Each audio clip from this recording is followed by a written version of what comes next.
Let's see if it's still lag. Nah, it's a little bit of a lag. I don't know. We're gonna roll with it though. But yeah, I gotta look into that because apparently my computer is being ran by a hamster and a wheel. like apparently, like I guess I don't know, but I feel like it's got this man. Max, everything computers are just nothing lasts. I know that much, man. But like, no, nothing ever lasts. Hey, I want to say if I'm lagging, I really apologize. Apparently, I'm not for Fog. We're live right now, but we're gonna go ahead and start the show. Welcome to the two-man front. I'm Be Easy. This is my boy the Fog, and we got a good show for you guys today. We got a really fun show for you guys today because a lot of things happened before I actually started the show, so I wanted to shoehorn some things in. Like I told you, Fog, it's gonna be pretty fun to do because I wanted to surprise you a little bit, but first I don't like surprises. First things first. Again, we're going to be talking about dark horse NFL teams, NFC North preview, but we got some more things to talk about. Of course, please subscribe to our podcast on YouTube. Subscribe to our channels. We'll put those on the page at the end. Be Easy Sports. Then the objectively biased sports. This is why I don't do shows in the morning. I'm not functional. The struggle is real right now. I'm not functional. We still Sunday morning, but hey, we want to bring this to you guys. I'm literally like struggling right now. Not eating. I'm on a fast. I'm doing intermittent fasting. We'll talk about that later. It is what it is. Oof. But yeah, I know it's tough. It is tough. It is not easy, bro. Like intermittent fasting is not. It's not easy. It's not for the weak. It's not. But of course, again, subscribe to our YouTube channel. Please do. And again, of course, please leave your comments, guys. Please leave your comments. We love interact with you guys in the comment section on YouTube or on here, wherever you're watching, whether you're watching on Game Winning Drive, 3-Man Reeve, 4QQ, on our personal pages, YouTube pages. Please leave your comments. We love to interact with you guys while we talk about the show. Here's the rundown. Here's what we got for you guys. Hall of Fame 2025. Who is a lock and who is not? We're going to talk about that a little bit. The next NFL Dark Horse team. Who are the next Houston Texans? Like, who's that team that's going to come out of nowhere, right? And then, of course, we got NFC North preview. Who's going to win it? We're going to do some fun over and unders that we hope you guys enjoy. But let's jump right into it. Fog. Here are the candidates. Here are the 2025, as of this morning, 2025 Hall of Fame class, a really much anticipated class, I would say, right? Because there's a lot of guys in here who could be in, who's got to wait. And Fog, I just give you your thoughts on this class real quick, and then I'll let you know what we're going to do next. This is an interesting class because I feel like this is a class of second-class citizens. For the most part, that's what this is. This is a class of second-class citizens. Aqib Talib was always a poor man's number one, which means he existed as a number two for the majority of his career. Oh God! You already know how I feel about Eli Manning. He's Jim Plunkett, just healthy. Okay, all right. I'm gonna stop you right there because we're gonna go through this quick because we got a lot to cover today. I'm just gonna put up a name. And you tell me if they're in or they gotta wait. Simple. I got a few names on here. I didn't put everybody up there because I feel like we're gonna be similar with a lot of guys. I think we're gonna be torn on one, and we'll see. But I'll put up a name on there. You tell me if they're in or not. All right, here we go. Hall of Fame 2025 class, in or wait. This guy. Unfortunately, I'm gonna say he's gonna get in. But what do you think? I say wait. You say wait. Okay, I say wait. I think we're on the same page. He's going to get in because of last name. He's going to get in because of notoriety. He's going to get in because he beat Brady twice, which, pretty good feat. Okay. He should wait. Eli Manning should wait, but we both agree that he's going to get in first ballot. All right. Next guy up, Marshawn Lynch. Oh, man. I know. That was tough for me, too. That's tough because, again, like I said, this is a class of second-class citizens. Marshawn Lynch really until he got to Seattle and made his impact. Yeah. You really didn't, if we would have talked about his Buffalo career, we wouldn't have been talking about him being in the Hall of Fame. No. But because of what he did in Seattle, I'm going to say wait. No, yeah, I'm going to say wait too. I'm going to say wait. It's interesting, right? Like, because his Buffalo career is pretty much non-existent. Yeah. It really was. He went from Cal to Buffalo. I think he had maybe 1 or 2 1,000-yard seasons in Buffalo, though. I got to look that up. He did, right? Yes. He did, yeah. But people will never remember him as a Buffalo Bill. From Buffalo. They will never remember that he had, I think he was in Buffalo for like 4 years. Damn, he was. Because he was drafted, 2006? Something like that? Like, he's not I'm going to say wait, too. I think Marshawn gets in next year. I think he's going to wait. I think he has to wait. That's tough for me. The Marshawn's one of my favorite guys. All right, next guy. In a wait, Terrell Suggs. Ooh. Man. I'm going to say wait. Really? Yeah. I'm going to say wait on Suggs. I think he was a lock, man. I think he's a lock for in. I don't even think he's a lock now.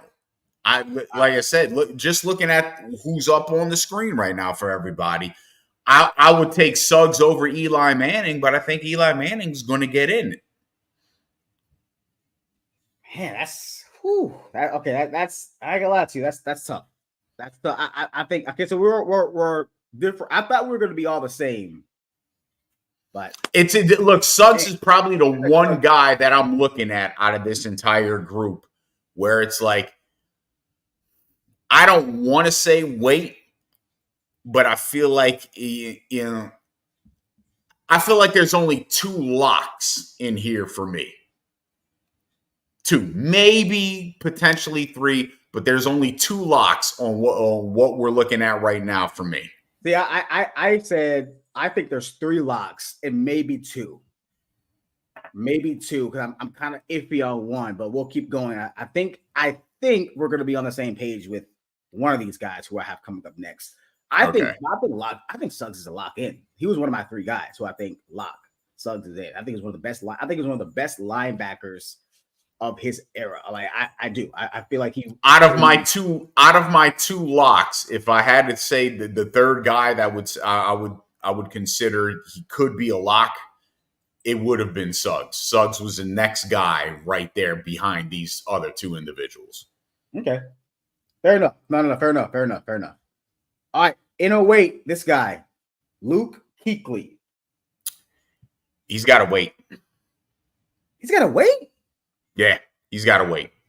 I put Suggs ahead of Kuechly. If Patrick Willis is in, because I feel like him and Patrick Willis almost had like parallel. No way. Willis was sick. No, man. No, Willis was a beast. Luke Kuechly was a better version, in my opinion, a better version of Brian Urlacher. I don't think Brian Urlacher was deserving of being a first ballot Hall of Famer. I think that was insanity. Oh, I disagree with that. I think Brian. Yeah, I think Luke Kuechly, middle linebackers in the game. I think Luke Kuechly is in that region. I think Kuechly is a Hall of Famer.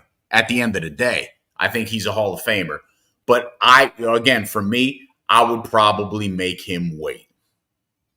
I'd take Suggs over Kuechly. That's tough. That's a tough one for me. Kuechly was one of my locks.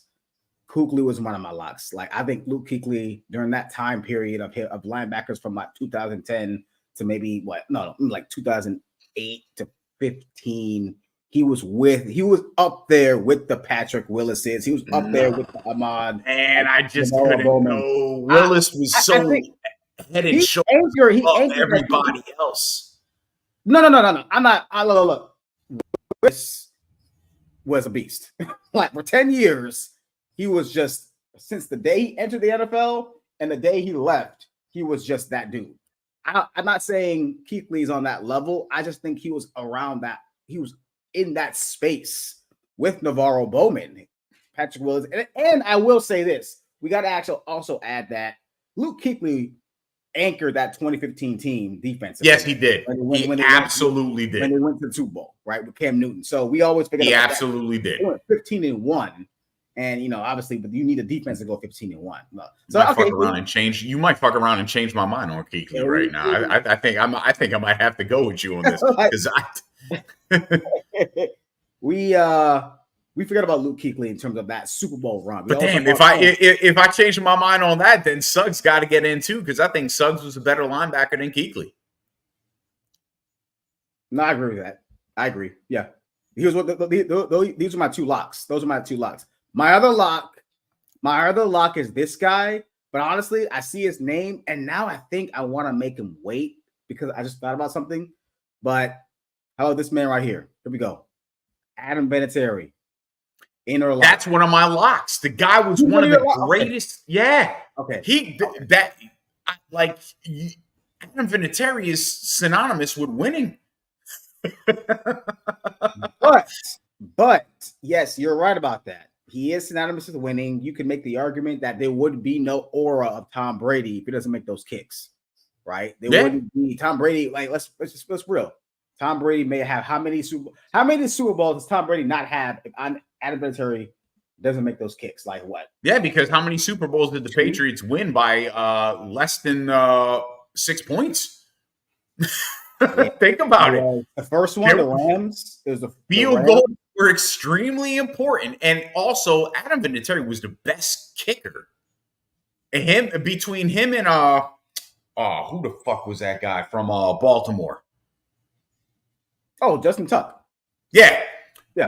Those are the two for me. Over the last 15, 20 years, those are the two best kickers. Yeah, no question. Hands down. So, how do you not turn around and say Vinatieri isn't a lock? I gotta say he's a lock. Why I say that? Because as far as I'm concerned, special teams guys gotta wait. If Kevin Hester had to wait, then Adam Vinatieri should have to wait. I'm just going off of precedent. Agreed. Right? I don't think Hester should have had to wait. No, Hester waited 1 year? Yeah. 1 year? Yeah. He should not. He should have been a first ballot. Right. You don't look at. He was a special teams specialist, and what he did, the impact that he had, there was no reason for him to wait. I thought that was idiotic. Yeah, that was idiotic. That was. But I already gave up on the Hall of Fame when they didn't put T.O. for 3 years. Yeah, some dumb stuff like that. But then when they didn't put Devin Hester, it's just one of those things. Like the Hall of Fame's a stupid committee or whoever's doing this. I don't know who is in charge. And the NFL, I think, the NFL for me has got the Hall of Fame down. I think the best selection process out of any of the major sports regarding Hall of Fame. I think theirs is better than baseball. Theirs is better than the NBA. I think the NFL really does a great job in siphoning down who should be in and who shouldn't be.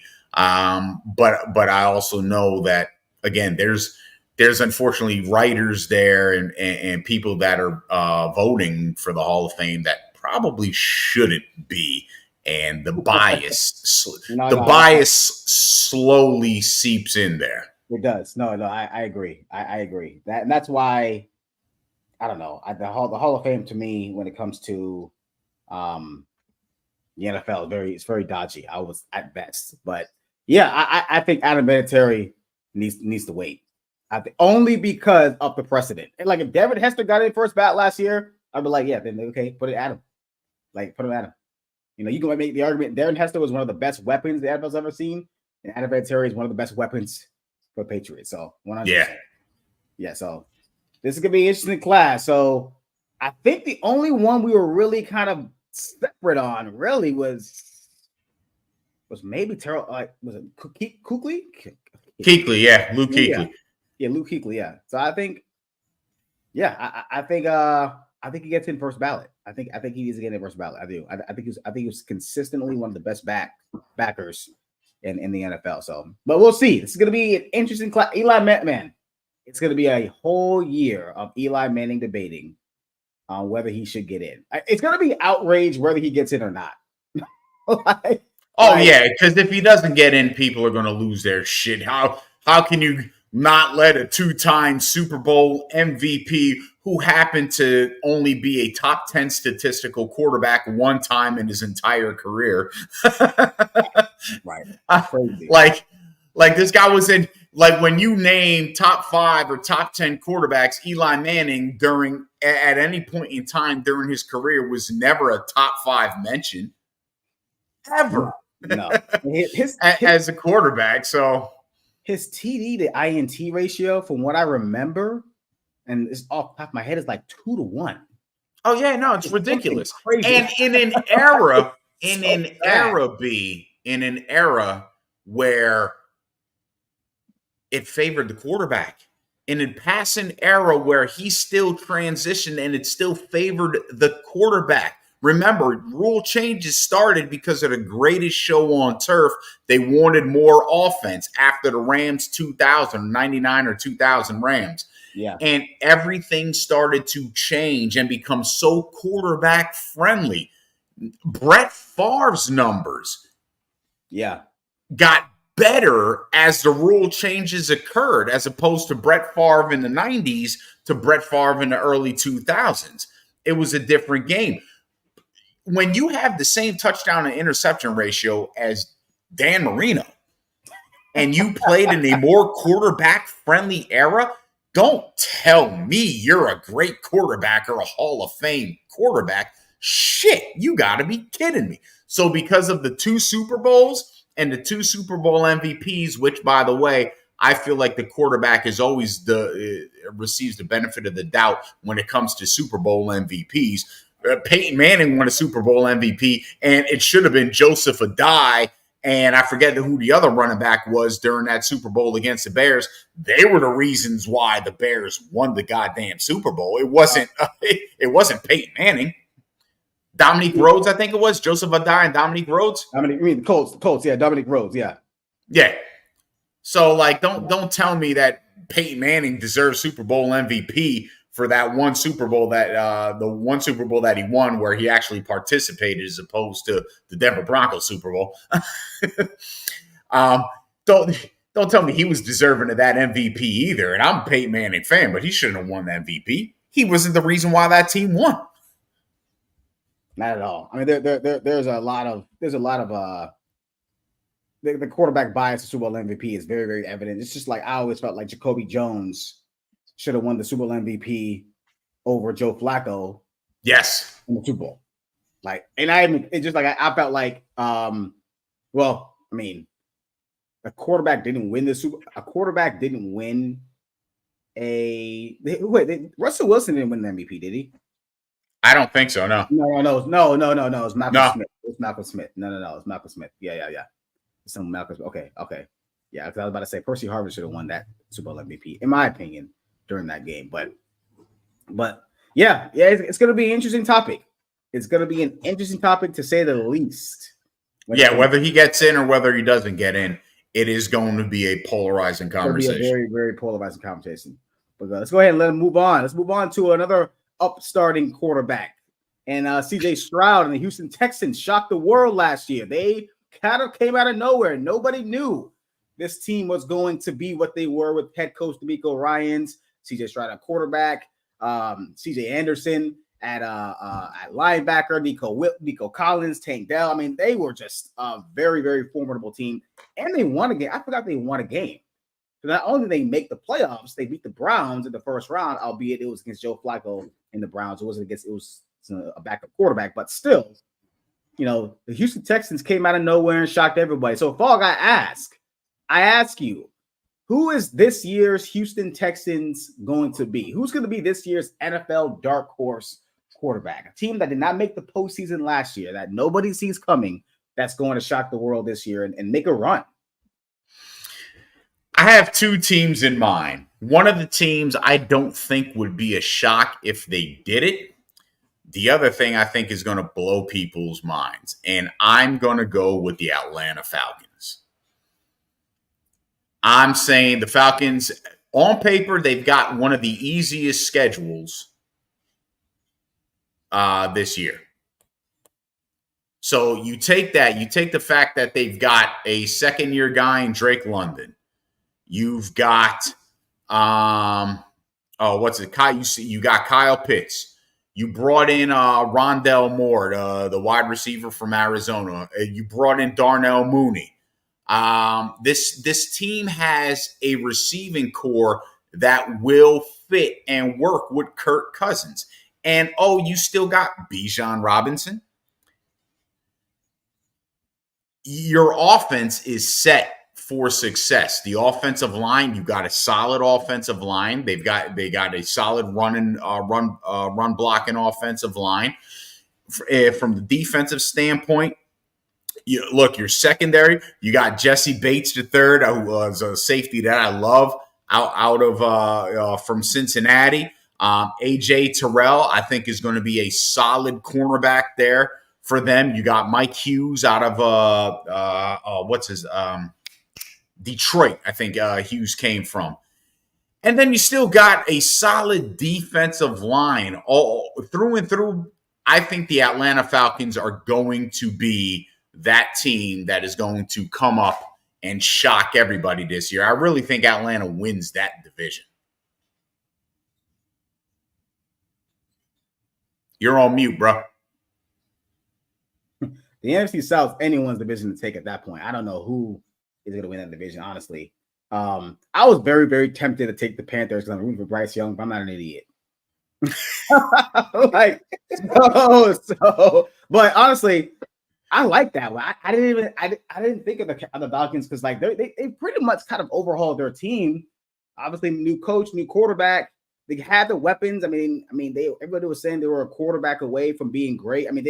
But I'm not a huge fan of that saying. But maybe they were because they had some awful quarterback play last year. And Kirk Cousins should fix that. No question about it. To get the ball to his guys, Drake London and Kyle Pitts. Right. Look, Kirk Cousins has proven one thing. He can be a very good regular season quarterback. Yeah, very good. No, he can be. No, he at least that, right? At the very least, he can do that. Postseason is a different story, but he can do that. My team, I was going back and forth between a couple teams. Los Angeles Chargers, the team you see on the screen, I don't know if they're really a dark horse team because I feel like everybody felt like this guy's name, not Brandon Staley, was holding them back. Yeah. Right. So I wanted to pick them like I think Harbaugh's gonna. I don't think they're gonna guarantee make the playoffs, but I think Harbaugh's gonna do something with them. Right? I think Harbaugh's going to definitely turn them around and possibly make them a playoff team. But you know what? If this quarterback, man, if he just stays healthy, which I just have like zero confidence he will, because I just think his body is very brittle. But if Anthony Richardson could just stay on the football field for like a day, like this is my dark horse team. Like I really like that division. That division is up for grabs. I think. Well, no, because Houston's there, not anymore. But I think they can challenge a wild card spot. I mean, the AFC is stacked. They're so stacked. Spoiler alert, B. When we do the AFC South, yeah, I'm picking the Colts to win the division because I'm picking AR-15 to stay healthy. The Colts were my second option behind the Falcons. I was like, man, but I don't know if he can stay healthy. If he stays healthy, if I had confidence, and I'm with you, if I had the confidence in Anthony Richardson to stay healthy, I would have put that. It'd have been crazy because we'd have been picking the same team because the Colts are that team for me. But at Atlanta, because what's his name? Kirk Cousins is able to stay healthy, and he's able to. That was the difference maker for me in taking Atlanta over Indianapolis. It's funny that you said the Colts because that's my dark horse team to really shock the shit out of everybody, and that's my bold prediction. Colts win the AFC South. They got a good squad. They have a pretty good squad. Anthony Richardson just needs to stay on the field, right? He just needs to stay on the field. If he can't, and it's just SOL. Like they're just not going to win anything. Like and I just his body to me doesn't seem like it's gonna hold up. It just doesn't seem like he wants. It's weird. Like I just remember him. I remember watching him last year because he was out after 4 games, but he had like his little injuries every game. There was something else. It was a shoulder, a knee. I think there was like a thumb situation, something like that. I don't know what it was. And eventually they shut him down. I just don't know if you can come back from that, and especially with his style of play and how big he is and how physical he is. I don't know. We'll see. But that's definitely one of my dark horse teams. Another team I wanted to pick. I just want to do an NFC team. Look, I think Chicago can shock the world. I know Chicago was really good last year. We're going to talk about NFC North in a minute. I know Chicago had a good squad. I think they're the number one defense in the NFL last year down the stretch. But I think this is a team that could definitely make some noise. But the only thing that I think is holding them back is the same thing that was holding back the Chargers was their head coach. I just think Eberflus is just not a good head coach. I just don't think he's a good head coach. I was very shocked. And they blamed everything on the eventual blame was put on Justin Fields. Yet I feel like Justin Fields saved his job. But I think Eberflus is still there because of how good the defense was, and he's a defensive-minded coach. So like I understand logically, I get why they kept him. I just would not have kept him. I would have just cleaned house, with just at the expense of your quarterback you brought in. I mean, you have a new quarterback. Like you already had a rookie quarterback in Justin Fields under Eberflus, I think was it Matt Nagy? I don't remember. But either or, I just think Eberflus is not good of a head coach. So, but okay, so you got the Falcons. So you pick the Falcons. I have the Colts, who is going to be your second team, and I have the Bears for the NFC. Okay, so I mean, I think those are pretty good 3 dark horse teams. I don't even know if any team's going to make the playoffs. I don't even know if any of them are going to make the playoffs.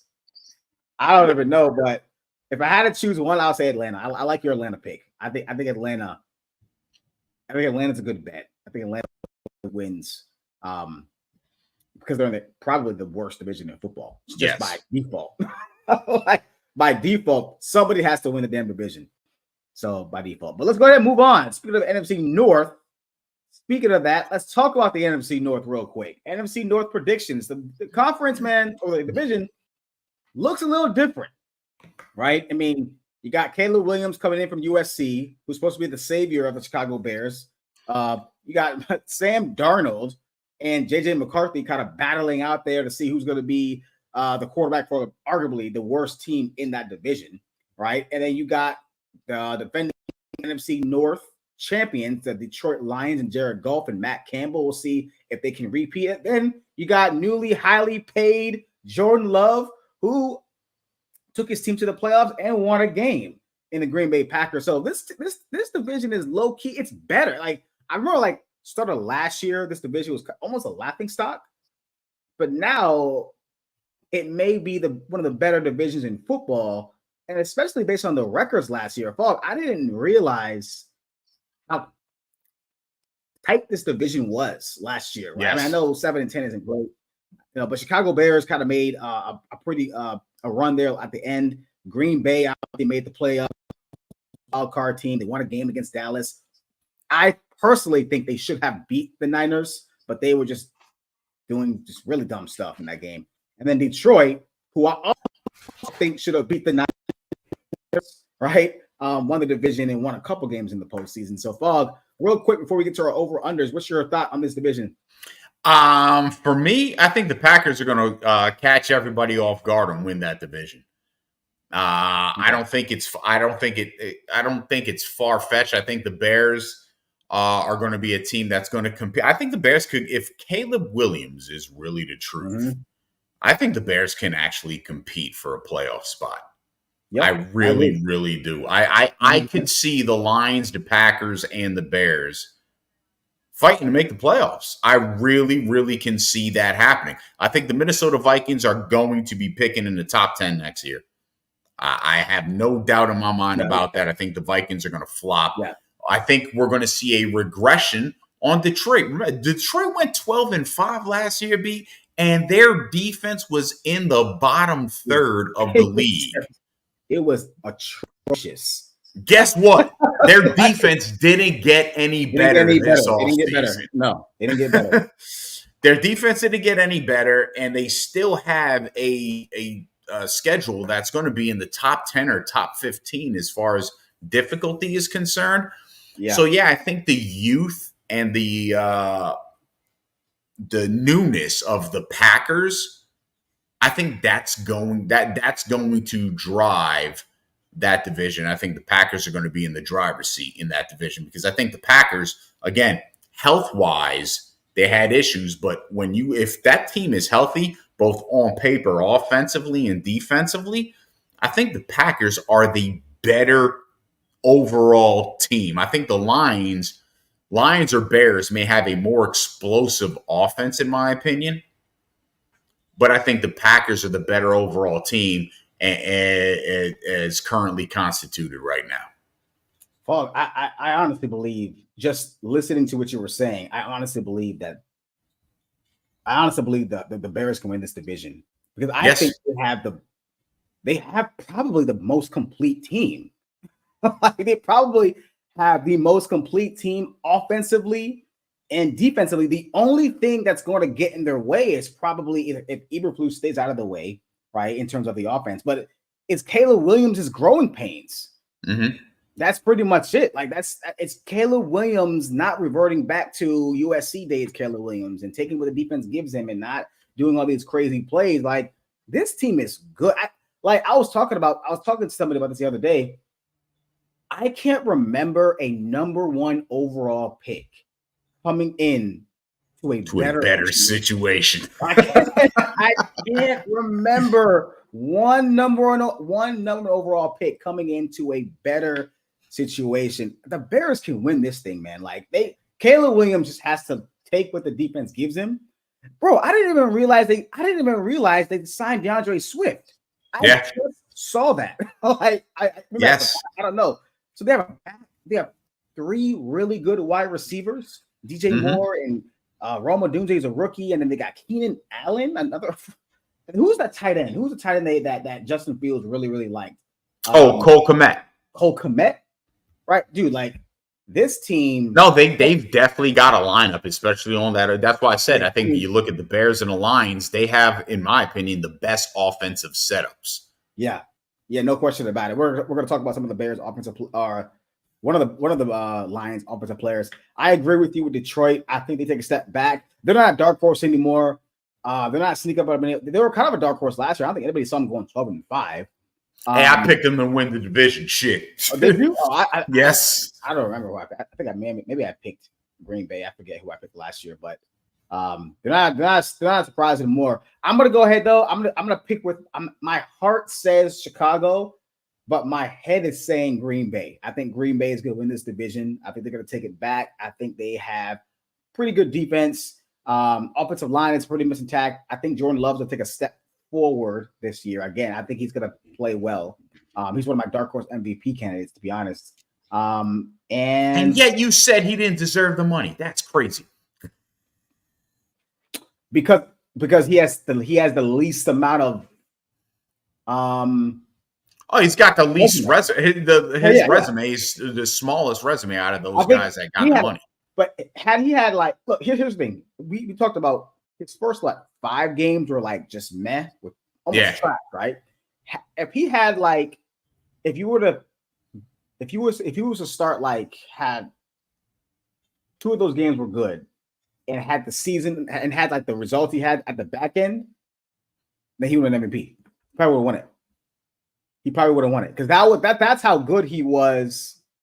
Those last 8 or 9 games, he was incredible. Games, yeah. Had he had a better start, right, and ended the way he ended, the Packers, he would have won MVP. That's how he was probably the best quarterback in the league. Statistically, those last 8 games, he was statistically on. I think it was completion percentage, touchdown interception ratio, QBR. He was statistically the best quarterback in the NFL. So there you go. So that's why I think he should pick up where he left off. He should, but we'll see. You're right up Minnesota. Minnesota's going to be the down the dumps. They're going to be the bottom dwellers of this division. I got an over under for that as well. So I don't know. I mean, Justin Jefferson's going to be a long year, bud. But you got your money, so you should be happy. But yeah, so I got Green Bay. I got Green Bay, but my heart is telling me I should take Chicago, but I'm going to go with my head this time. I'm going to go with my head. I'm going to go Green Bay.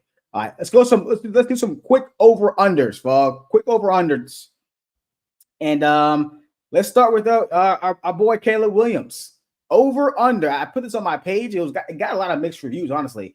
Over-under 3,480 passing yards for Caleb Williams this season. I'm taking over. I think he could potentially hit 4,000. I think my big concern for him is going to be what that touchdown interception ratio looks like, because like I said for Jaden Daniels on Wednesday, you said over under 23 and a half touchdowns, and I said over because I think he could be in that 22 to 25 range. I think with the weapons that Caleb's got, he could potentially throw 30 touchdowns this season, 30 plus touchdowns this season. 30 touchdowns? That's look at the weapons that he has. And now let's look back at rookie quarterbacks coming into the league. Is it that far-fetched that these guys can't turn around and hit that 25 to 30 mark? A lot of them come close to it. So it's not that far-fetched. And like you just said, if you're looking at picking the Bears to potentially win the division, and I'm saying the Bears, I think could potentially, depending on how he plays, can potentially be playing for the playoffs, then there is absolutely no reason that, for me, he can't throw 28 to 30 touchdowns. Problem is, for me, he's probably going to wind up, if he does 28 to 30 touchdown passes, he's going to wind up throwing somewhere around 12 to 18 interceptions. That's the give and take on that one. But I think 3,500 yards for him. I think he makes that. So I actually kind of messed up on the number. I meant to say 3840 because that number is significant. Because Eric Kramer is the all-time record for Bears in a single season is 3840. So I think he's gonna. So for the sake of this, he's definitely gonna surpass 3480. Right, I think he's going to pass 34, and he probably a couple of things could happen for Caleb Williams. Right, it's going to be one of those seasons where like, wow, he had a really good season, but damn, that was a lot. I think he could break the all-time Bears record for passing yards this year, which is 3840 by Eric Kramer. He's going to beat that, and wow, well, I just looked up the rookie record for touchdown passes. I didn't realize that Justin Herbert broke it in 2020, 31. Dang, that's a lot. And Justin Herbert threw 4,300 yards, 4,336 yards his rookie year in 2020. And now you've got receiving monsters and more. Keenan Allen, who was there when Justin Herbert broke that record, and Roma Dunze with DeAndre Swift and Cole Kmet. You don't think? I think. If Caleb Williams is the truth, I would not be shocked.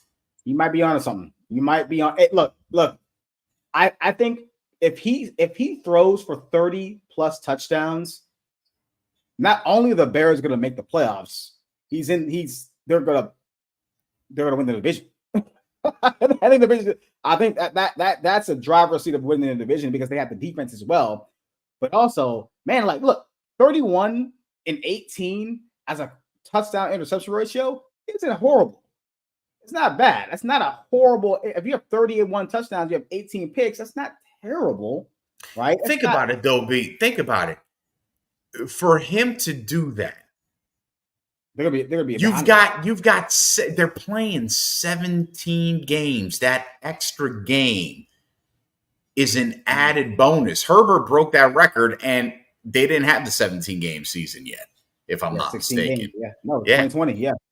So when I'm looking at this, can Caleb Williams, realistically, can he throw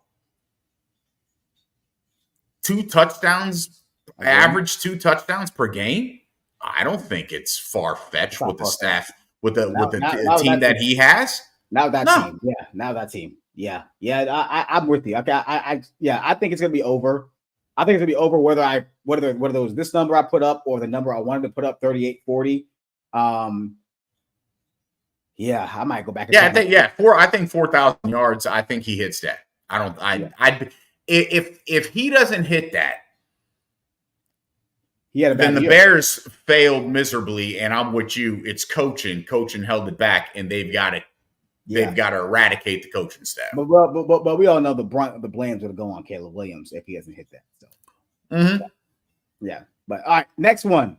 Got a team over under 11.5 wins for the Detroit Lions.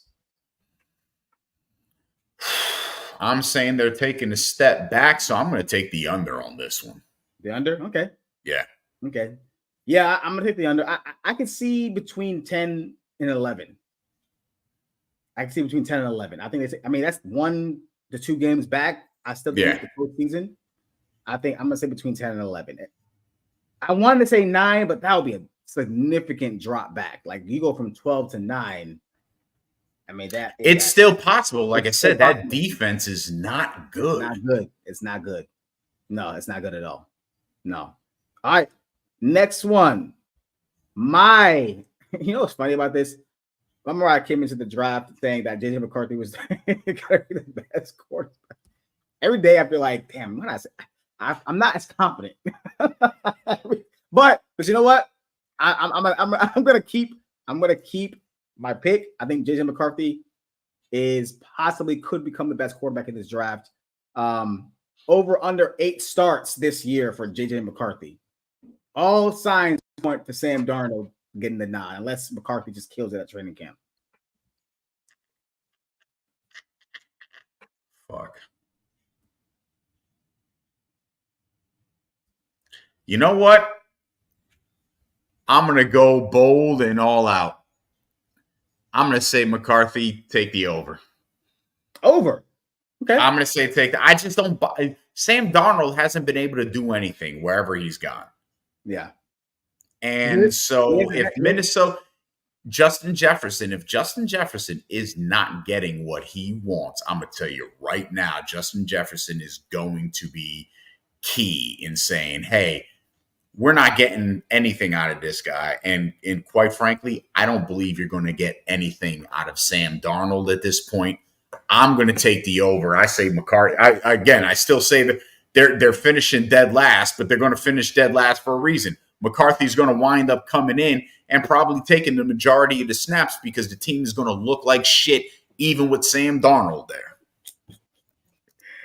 Yeah, you know, if JJ McCarthy starts more than 8 games, that tells me that the Vikings are really bad. And they just need a spark. They started slow. They started slow, and maybe they start 1-4.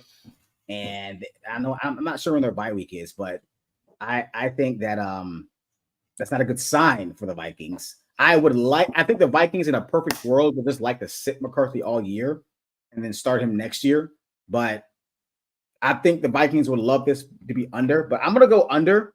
But I do think Sam Darnold could potentially be a little better because he's never had weapons like a Justin Jefferson or Jordan Addison, right? So we'll see. I think this year is all about Sam Darnold looking good enough to keep JJ McCarthy on the bench, right? That's what Sam Darnold was brought in for, right? Just be good enough for that. If you can't, then do damn. All right. Well, this kind of brings me to my next one. Justin Jefferson. He's been on a tear these last 4 or 5 years. His first 4 years in the league. He's averaging 14,074 yards a year. Justin Jefferson is tearing up the league right now. Over under 1,500 receiving yards for Justin Jefferson this year. Oh God,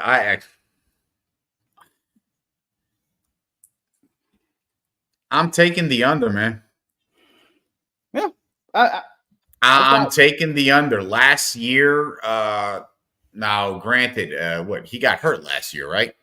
And he still had over 1,000.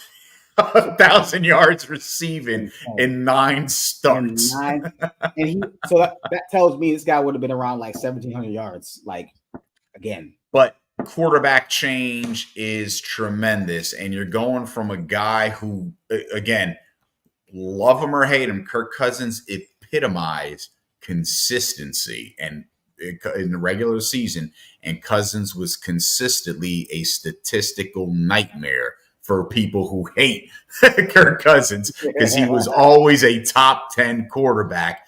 What you have in Minnesota right now at the quarterback position is a complete downgrade from what you had with Kirk Cousins. So with that downgrade is going to come a downgrade. It's going to have a trickle-down effect with everybody else. It's going to cascade down to everybody else, and it's going to cascade down to Justin Jefferson. I can still see Jefferson getting over 1,200 yards, but I don't see him getting 1,500 or more this year. So I'm taking the under. Yeah, I think I looked at his numbers last night. They're just stupid numbers. Like his first 4 years in this league have just they're video game numbers. It's just ridiculous how this guy.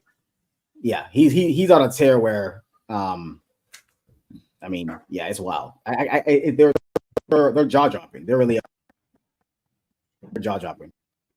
Yeah, I'm gonna take the. Oh man, I don't know, man. For real, like he's a healthy Andre Johnson. That's what he is. He's a healthy Andre Johnson. He can't get into the end zone, but boy, he's going to rack up yards and receptions if he's on the field.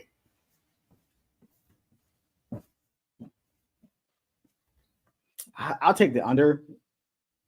It means he's going to be around 1,400. He got 1,400 his rookie year.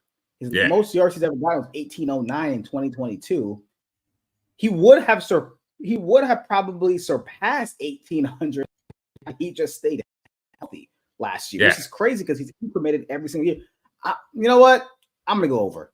This guy just knows how to get the ball. He knows how to get the ball. He gets his touches, his targets. I'm going to go over. I think he's just going to get over 1,500 again this year. Well, we'll see if the combination of Sam Darnold and J.J. McCarthy could equate to being Kirk Cousins. Let's see. Yeah. I like Jordan Addison, but I don't think Jordan Addison is going to be that much of a factor to take away his numbers. All right, let's go ahead. Let's do a Packers over and over real quick. Jordan Love, 29 TD passes for Jordan Love. Ooh, man. Last year he had, let me check. 30, I think he had 34. Yeah, he had a lot. Yeah. Last year he had 32 and 11. 32. And again, he had that second half of the season that was just absolutely phenomenal. Bonkers. Yeah, it was bonkers.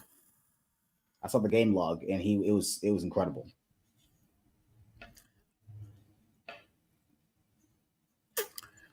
I'm gonna, you know what?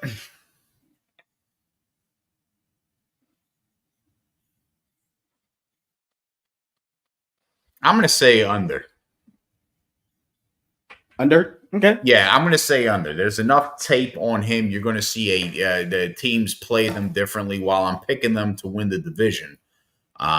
This is basically his sophomore season. And, everyone's going to look at what he did good and what that team did good last year. And the game planning is going to be very different for Jordan Love. Especially because he didn't look so hot the first couple of games that when he got cooking, nobody was ready for that. So I'll say 29 is, I hate that number because I think he could hit 30, but I'm going to take the under on that one. I picked 29 because I think he's going to hit 30 again.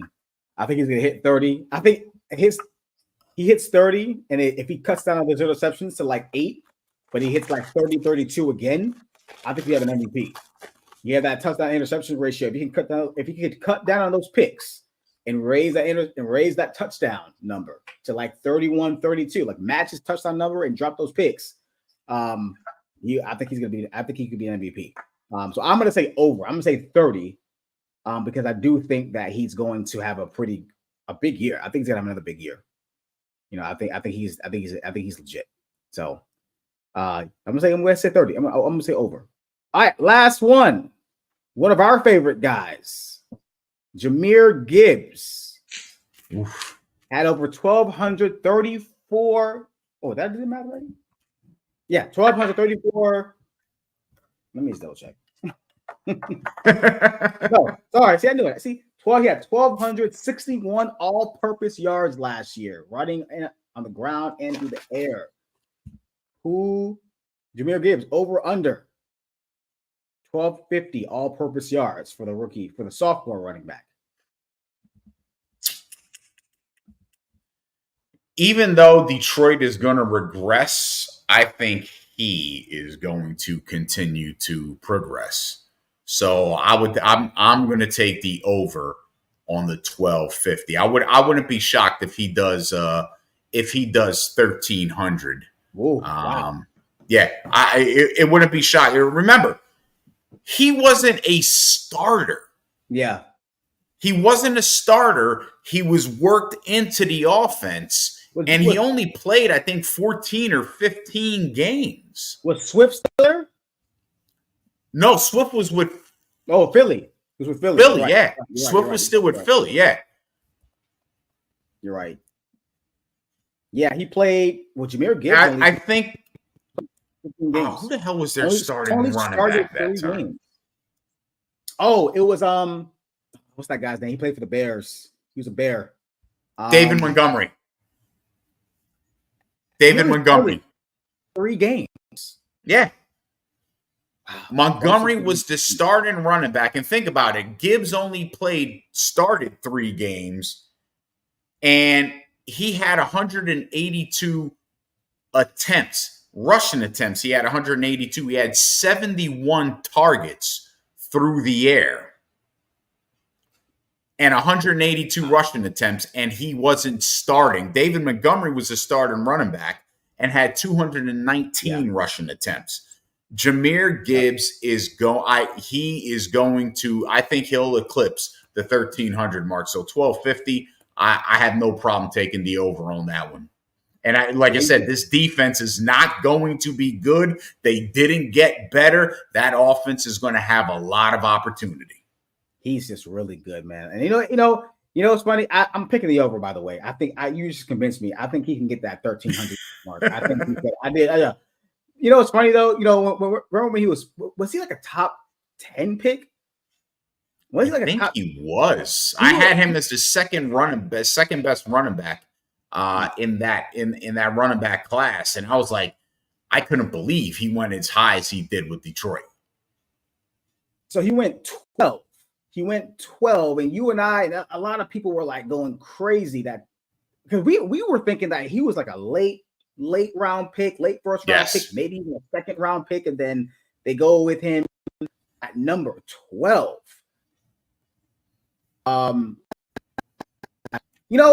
I still feel like they picked him too early. I don't give a damn how good a year he had. He was still chosen too early. I agree. Like, you know what I mean? So both can be true, but man, he's come in and he's arguably, is he a top 5 back? I think he will be this year. You will be? Okay. I think this year he will be. Like I said, the opportunity is going to be there for him to do that because, like I said, that defense just flat out sucks. And like I said, they did nothing to improve it. I think they're just going to be that they're going to be a defense that winds up in the bottom third this year again, and that offense is going to carry that team. Yeah, and that's one of the reasons why we both say that we both said that the win total may go down because the defense is so bad, but the offense is going to kind of keep them in games. They're going to win some close games, they're going to lose some close games. That's just how it's going to be this year. That's just how it's going to be this year. So yeah, I agree. So I think we have both agreed that the NFC North winner will be who? Green Bay. Yeah, I think Green Bay. My head is saying Green Bay.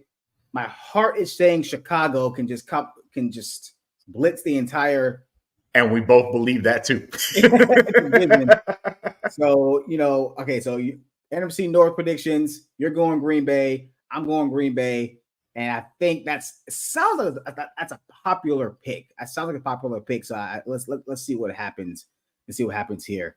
The only thing that again makes me look at the Bears, and again, it's going to be contingent on quarterback play.